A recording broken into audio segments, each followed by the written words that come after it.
Hi, I'm Governor Jack Markell, and you are watching the DNG News.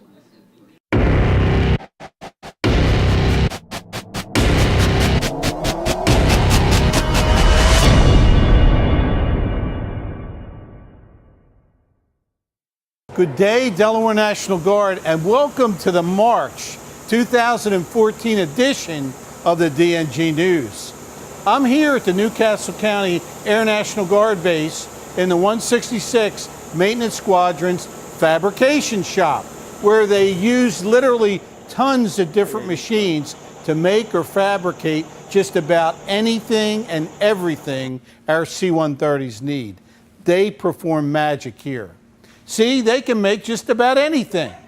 February was a great month for community relations for the Delaware National Guard. The Air Base saw thousands of kids and their supporters fill the maintenance hangar that the fabrication shop is part of. Here is Staff Sergeant Nathan Bright with what was going on. On Saturday, February 15th, the maintenance hangar at the Newcastle Air National Guard Base was filled with warriors and aircraft. But not the usual kind. The First State First LEGO League's championship tournament was held here. Over 400 student competitors brought more than 1,000 supporters to the base. FIRST, or For Inspiration and Recognition of Science and Technology, is a national program developed to do just that. Inspire and recognize the learning of science and technology. The LEGO competition held here was based on a theme the Guard knows all about: natural disasters and how to respond to them. That theme inspired selecting our base for the competition. And just most recently, we're looking at snowstorms and power outages due to ice storms. The Guard responds to all those types of natural disasters, be it flooding at the Delaware shores, be it damage due to down power lines and they need to come out and help, or even rescues of people who are in flooded areas. So this year's theme just fits in exactly with one of the missions that the Guard has, which is to help the local folks when the disasters strike. Here's how the competition works. Elementary school teams compete in the Junior LEGO League. They choose a specific natural disaster, be it floods, earthquakes, volcanoes, whatever, and research it. They learn what communities and citizens need to do to prepare for, survive during, and recover from that disaster. They put together a presentation and are reviewed by scientists, engineers, and people in industry. Middle school teams do like-minded research as well, but also develop solutions to a particular problem that is caused by the disaster. They also build and program an autonomous robot that must undertake specific tasks on a playfield. This year's theme, Nature's Fury, meant the robot had to do tasks like rescue a Lego man and clear debris from a landing strip, among others. Robots are actually the hook, okay? Everybody thinks robots are cool.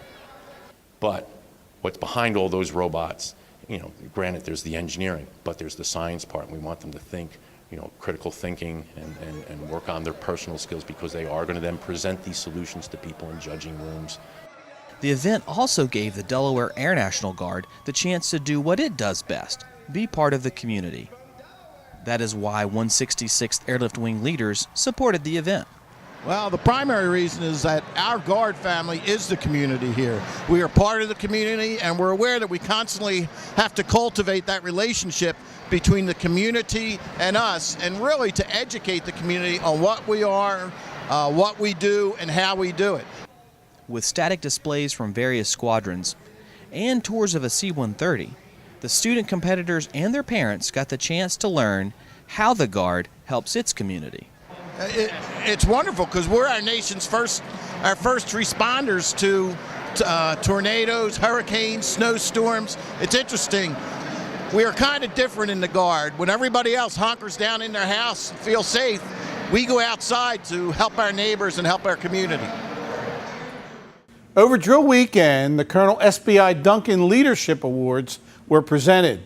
The award is given each year to a traditional soldier and airman, recognizing their outstanding performance in leadership, devotion to duty, support of recruiting and retention, and their ability to accomplish their mission. This year's awards went to Sergeant Grigory Skornikov, currently deployed to Afghanistan with the 150th Engineer Company, and Tech Sergeant Brooke Jacobs. Take a look at this story on Tech Sergeant Jacobs. An award unique to the Delaware National Guard, the Colonel SBI Duncan Leadership Award, is only open to enlisted traditional members of our force. It recognizes well-rounded leaders who excel at their job, are involved in their community, pursue their education, and inspire their peers. It is presented by Colonel Duncan's family in recognition of his spirit and love of the Delaware Guard. This year's selected airman is Technical Sergeant Brooke Jacobs of the 142nd Aeromedical Evacuation Squadron. She was very thankful to current and former fellow airmen. I felt that it was important to highlight a lot of people and recognize and give thanks to a lot of people in my unit because they have given me a lot of mentorship over the years, especially the retirees. When I joined 13 years ago, I have learned a lot from them. They've guided me to do what's right and to follow policies and procedures and always put service before self. Over the drill weekend, we held the first ever Chambers Cup 3-gun match. Here is Staff Sergeant Wendy Mcdougal with the story. Ready, throw grenade! Throw! Down! Soldiers and airmen in the Delaware National Guard participate in the inaugural General Chambers 3-gun match.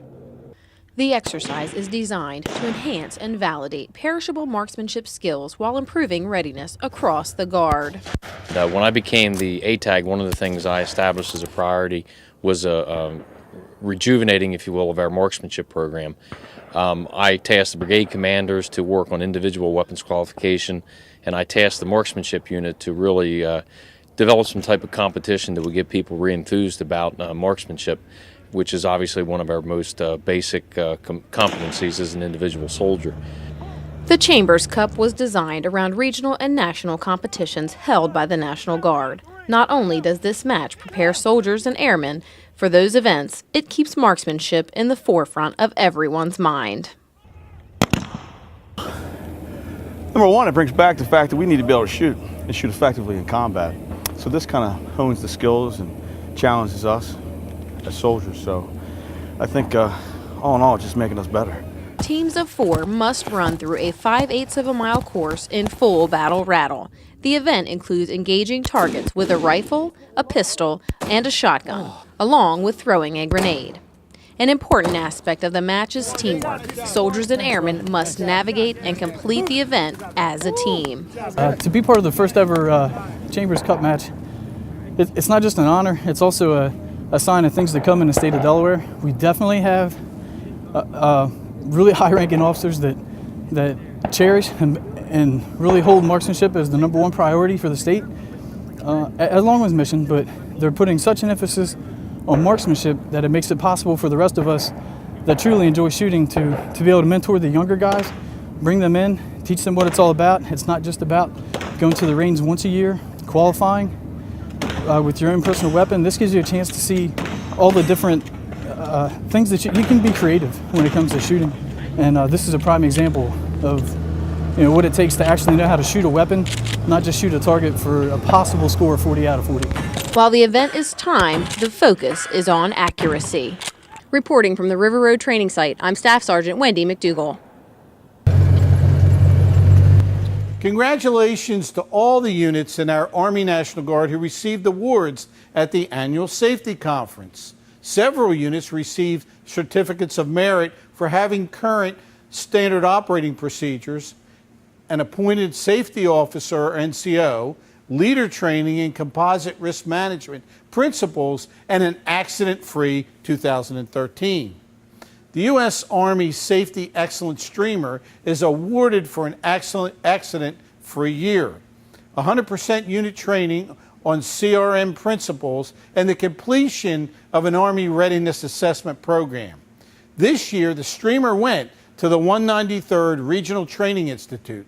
Thank you for keeping safety in the forefront, and congratulations to all the award winners. Can you believe this year we've actually had a real winner? The state was able to handle most of the storms, but just in time for Valentine's Day, the Guard activated almost 200 soldiers and airmen in support of Winter Storm Facts. Throughout the course of the day, 13 transport missions were completed, getting patients to dialysis or nurses to work at the hospital. We also rode along with the governor as he assessed the road conditions in Newcastle County and provided updates to the media. Thanks to everyone who helped out with Winter Storm Packs. Before we go, I want to pay tribute to our Vice Wing Commander, Colonel Dave Byerly. His unexpected passing has been hard on all of us. I personally want to thank everyone who participated in his memorial service and funeral honors. Every aspect of the service was done with precision, rendering the proper military honors, respect, and dignity earned by Colonel Byerly. Well, that's all we have for this month. Thank you for all you do for your community, our state, and our nation. May God bless you and those deployed in harm's way, and may He continue to bless these great United States of America.